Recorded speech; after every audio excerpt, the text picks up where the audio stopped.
Welcome to Mental Matters, where your mind matters most. Join us on a journey to better mental health, self-care, and emotional well-being. Hey everyone! Today we're diving into something super relevant to all of us, social media. It's become as commonplace as brushing your teeth, right? We use it for everything, keeping up with friends, sharing funny cat videos, and even for serious news updates. But here's the thing, our social media is a double-edged sword. While it offers amazing possibilities for connection and information, it also comes with some serious potential downsides for our mental health. We're constantly bombarded with perfectly curated lives, witty comments, and seemingly effortless achievements of others. It's easy to fall into the trap of comparing ourselves, feeling inadequate, or even anxious about our own lives. So let's dive in and figure out how to use it in a way that benefits, rather than harms, our mental well-being. Okay, first, let's acknowledge the good stuff. Social media can be pretty awesome for connecting with people. Remember when you moved to a new city and Facebook helped you find that awesome community of book lovers? Or when Twitter connected you with other fans of your favorite obscure band? Yeah, social media can definitely build bridges. It can help us stay in touch with friends and family who live far away, instantly sharing life updates and milestones.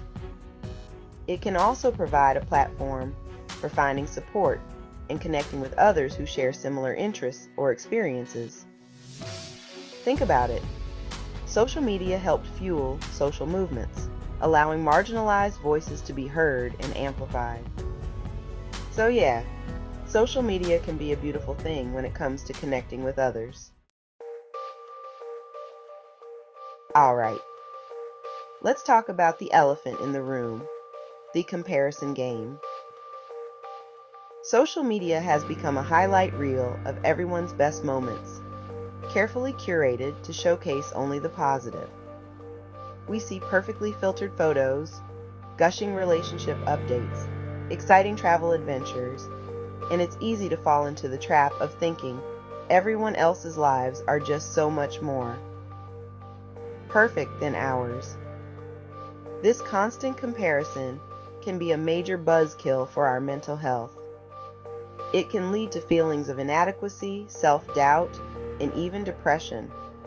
We start focusing on what we lack instead of appreciating what we have. And the worst part? Most of the time, it's not even an accurate representation of reality. People tend to present an idealized version of themselves online, hiding the struggles, insecurities, and everyday messes that we all experience. So how do we break free from this toxic cycle of comparison? Well, that's something we definitely need to address.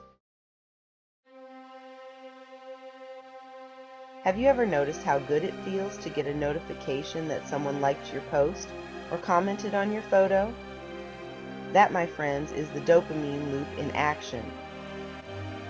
Dopamine is a neurotransmitter that plays a key role in our brain's reward system.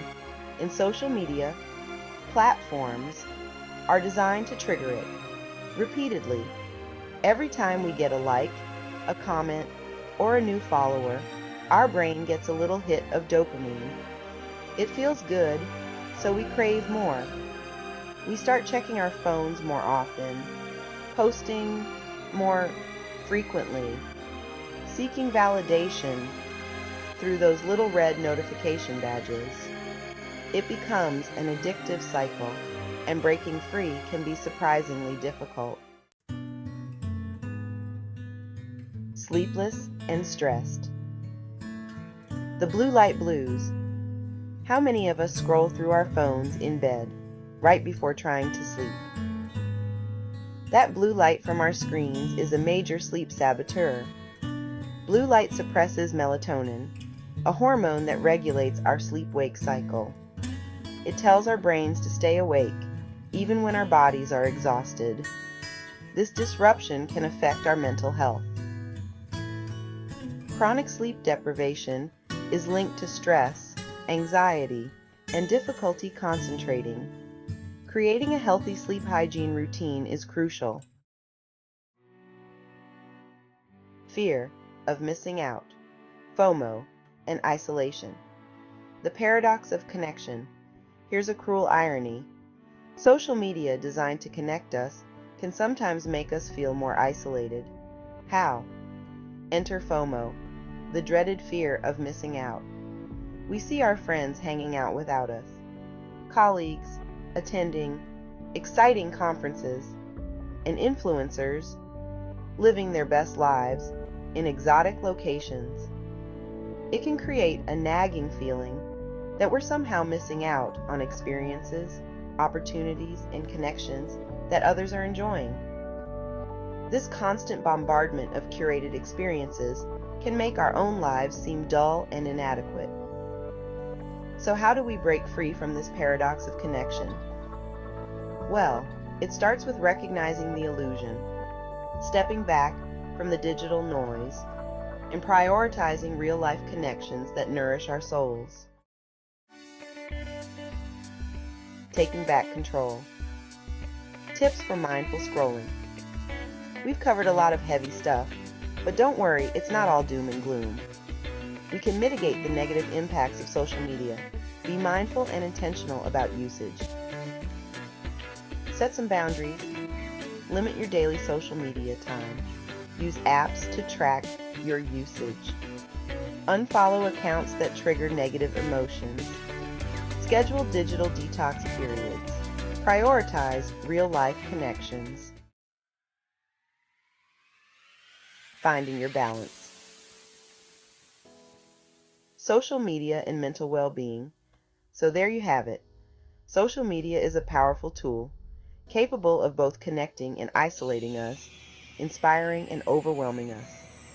The key is to find your own balance, to use it consciously and intentionally, and to prioritize your mental well-being above all else.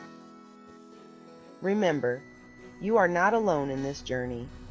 We're all navigating this digital age together, figuring out how to harness the power of social media without letting it control us. Thanks for listening. Before you go, make sure to like and subscribe for more on mental health.